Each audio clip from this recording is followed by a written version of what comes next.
the light from the sky, the water from the sea, the ice from the mountains, the fire from the rock, volcanoes, clouds of dust, rivers of flames, beneath the crust of the ground, hot and cold air flowing, mixing, life sprigging from the soil, leaf, bark, wood, fruit, things turning into beings, creatures that crawl, rise, dive, and fly.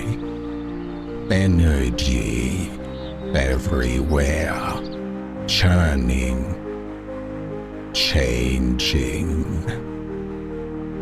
From the original mix of their environment rose the Guardians, the first sentient life forms to emerge from the chaos of creation. Unlike those that came before, they were able to navigate the world with ease, give name to things around them, dominate other types of creatures, harvest resources, shape the landscapes. From their minds came the first words, the first ideas, the first questions. They had risen above all other life. Nature had given them more importance and more power. They had been entrusted with the world. There was no threat for them, no shortage of things to eat, of places to explore. But with infinite possibilities came the first law. The Guardians were not to do as they pleased. They were not to seek pleasure or comfort. With their abilities, they had also received a burden. Protect the world. Keep the balance. Do not seek dominance, but perpetuation. Over time, Guardians developed the language to label and to explain. Learn to respect their fellow living creatures, however small or insignificant, to bury their dead, to promote harmony and value purpose. The second law was to observe and never to judge. There was no good or evil, just what was and what was not. Nature breeds, nature kills. Its hand gives all and, in time, takes everything in return. Each living creature has a role to play and boundaries to respect. There shall be no meaningless killing, no excessive number of offspring, no extinction of life or exhaustion of resources. Things shall remain as they are.